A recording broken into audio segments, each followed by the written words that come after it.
नमस्कार साथियों, आप सभी का स्वागत है अपने चैनल श्री विद्यापीठ पर। आज हम लोग का एक नया टॉपिक है, इसी कड़ी में आगे चलेंगे। पढ़ क्या रहे थे हम लोग पढ़ रहे थे इंग्लिश इंग्लिश ट्रांसलिटरेशन। हम लोग ये पढ़ रहे थे, इंग्लिश ट्रांसलिटरेशन।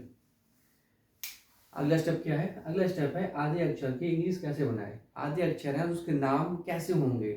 हमें आधे अक्षर वाले जो नाम होते हैं, आधे अक्षर वाले, आधे बेसिक क्या है, हमारा क्या है, आधे अक्षर वाले नाम, इसे कैसे बनाएंगे। देखिए, इन सिंपल वर्ड्स लिखा हुआ है स्वाति। तो देखिए, अब ये आधा सा है ना। और पिछले वीडियो में बताया था, अगर आधा हो तो उसमें ए आग की ध्वनि नहीं आती। आग ध्वनि, कोई ध्वनि नहीं आएगी। कोई भी हिंदी स्वर की जो मात्रा है वो यूज होंगी नहीं। कैसे? देखिए, अभी सा है, अगर ये सा पूरा होता तब तो ऐसे ही आता। आधा है तो सा के लिए क्या है, आधे सा के लिए क्या आया, ऐसा आया। वाह, देखिए अब फिर वही चीज आई, झगड़ा आ गया। वाह, आपने वाह वाला टॉपिक देखना, मेरा पहला वाला आप सर्च करना, आपको मिल जाएगा। तो झगड़ा है वाह का। अब यहाँ पे वी आएगा, यहाँ पर डब्ल्यू आएगा। क्या आएगा?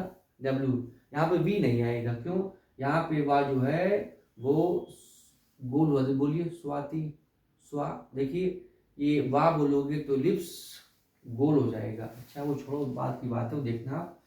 तो ये जो वाह है ये बनेगा डब्ल्यू, और ये बढ़िया की मात्रा ये बन गया ए, तो स्वा। और ये टा बना है, ता बना हुआ टी से। अब ये जो है ये बड़ी मात्रा है, तो ये डबल ई भी आ जाता है। और प्रचलन में क्या है, ये तो दोनों चलते हैं। कोई ये लगाता है तो कोई ये लगाता है। इसमें लड़ना नहीं, झगड़ना नहीं इस पे, क्योंकि रूल ये कहता है कि अगर आप बड़ी ई लगा रहे हो तो फिर डबल ई आएगा, छोटी ई लगाओगे तो आई आएगा। नहीं, कहीं इसका यूज होता नहीं, अपने प्रचलन पर है, अपने चलन पर है, यूज कर लेते हैं, अलग अलग अलग बात है। लेकिन सही तरीका अगर ये है कि बड़ी ई की मात्रा आ रही है तो डबल ई आना चाहिए। ये अपना अपना तरीका है। अच्छा, अब गुड्डू भाई साहब हैं, इनको देखो, गुड्डू लिखा हुआ है। एक चीज और देखो, जिस अक्षर पर मात्रा लगी हो, जैसे ये गा बना था, इस पे मात्रा लगी है, तो ये पॉइंट नोटेबल है कि जिस अक्षर पर मात्रा लगी है, तो जिस पर मात्रा लगी होगी वो अक्षर पहले बनेगा। जी बन गया। अब जिस पे मात्रा लगी हो पहले बनेगा और बाद में उसकी मात्रा आएगी, मात्रा का यूज होगा। तो ये बन गया यू। अब बताया था, अगर कोई भी अक्षर है नीचे हलंत लगी है तो आधा अक्षर काउंट होता है, तो डी बन गया। और फिर डी बन गया, ये छोटा हो तो ये हो गया गुड्डू। समझ में आया? ये इंपॉर्टेंट था कि जिस अक्षर मात्रा लगी है तो उस अक्षर लगने वाली मात्रा जो है वो बाद में आएगी, और जिस पे लगी होगी जिस अक्षर पर वो पहले आएगा। एक जगह और देखो, सब झगड़े झगड़े तो हैं। अब इंग्लिश में आपको ढेर सारे एक्सेप्शन मिलेंगे, अपवाद मिलेंगे, उसमें भी फाइट होगी। अब देखो, जी भाई साहब हैं, जी ऐसे भी होता है और जी ऐसे भी होता है। अब चलन में ये भी है, ये रेयर केस मिलेगा आपको। अच्छा, कंडीशन क्या है? कंडीशन ये है कि भाई साहब ये बड़ी की मात्रा लगाई उन्होंने, इसलिए डबल ई आ जाएगा। सही तरीका है डबल ई का है। लेकिन अब लोग अपने सुविधा अनुसार, कुछ लोग आई लगाते हैं, कुछ लोग डबल ई लगाते हैं। जैसे एक वर्ड बता दें आपको हम, सीता। अब कुछ तो सीता ऐसे लिखते हैं और कुछ सीता ऐसे लगते हैं। तो लड़ना नहीं, झगड़ना नहीं, है ना, ये उनका तरीका है अपने लिखने का, इसलिए इस पे कोई बहस नहीं होगी। जो रूल कहता है उसे फॉलो करें आप, सिंपल बात केवल ये है। अच्छा, आगे आ जाए। तीन से अधिक अक्षर की इंग्लिश कैसे बनाएं। मतलब क्या है कि 3 से अधिक अक्षर नाम वाले अगर हैं, 3 से अधिक अक्षर वाले नाम कैसे बनाएं। तो देखो अच्छा 3 से अधिक तो है कि देखो 1 2 3 4 1 3 4 या 4 लेटर्स। बनाना कैसे है, सिंपल देख समझना आप इस शबनम को बोलें, शबनम शब्द को बोलें, वर्ड को बोलें और जहाँ जीभ रुक जाए रुक जाना आप। बोलिए शब, तो यहाँ जीभ रुकी, नम। अगर आपको अगर आपके पास 3 से अधिक अक्षर वाले नाम बताने के लिए आ जाए, लिखने के लिए आ जाए, सबसे पहले आप उसे बोलें और जहाँ जीभ रुक जाए वहाँ तक चलें। कैसे? हम यहाँ तक चले, शा बना फिर बा बना। याद रखना 3 से अधिक अक्षर वाले नाम अगर बनाने जा रहे हैं तो जहाँ जीभ रुक जाए वो भले ही पूरा अक्षर क्यों ना हो, लेकिन उसमें आ की ध्वनि काउंट नहीं की जाएगी। आ इक्वल टू ए नहीं लिखा जाएगा। जैसे ये अब यहाँ बा पूरा था तो चाहते हम बा पूरा कर देते, लेकिन नहीं, ये गलत है। बात समझ में आई कि नहीं आई? अब बाकी बनेगा नियम के अनुसार, नम तो हो गया नम, शबनम। आपको बात समझ में आई होगी। नहीं है फिर देखिए उसी को इंग्लिश करके हम फिर बना दे रहे हैं। कैसे? देखिए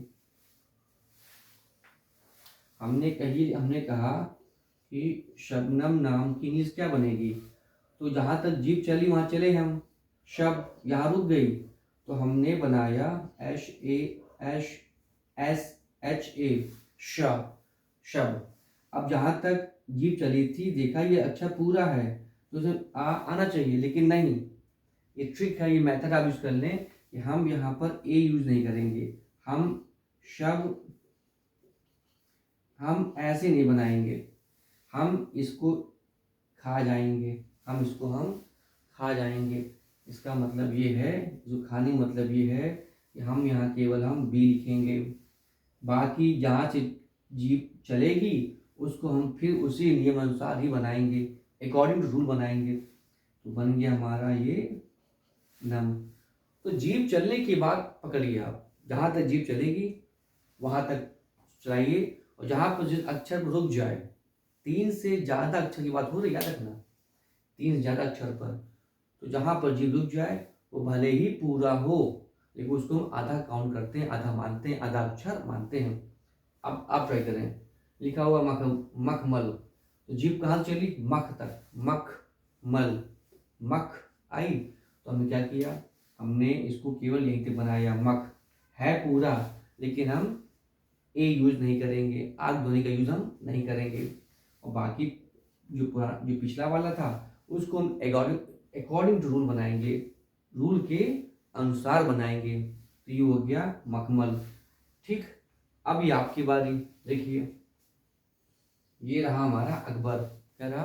अकबर। अब इसे कैसे बनाएंगे? सेम ट्रिक लगाइए। हमने इसको पढ़ा, हमने कहा अक, जीभ कहाँ चली? मेरी अक तक, तो इसको बना लो अक। ठीक, अब बर तो BAR, अकबर। तो जीभ का बड़ा खेल भाई इंग्लिश में, लिप्स मूवमेंट का बड़ा खेल इंग्लिश में है। On the behalf of I am saying you have to try at your home. आप इसका यूज़ करें, जहाँ पर समझ ना आए इसको देख लें। वैसे उम्मीद है आपको समझ में आगे होगी। कल हम रा परिवार की बात करेंगे। उम्मीद है अगर आपको ये वीडियो अच्छा लगा हो तो आप इसके सब्सक्राइब करें, लाइक करें एंड शेयर करें। नमस्कार।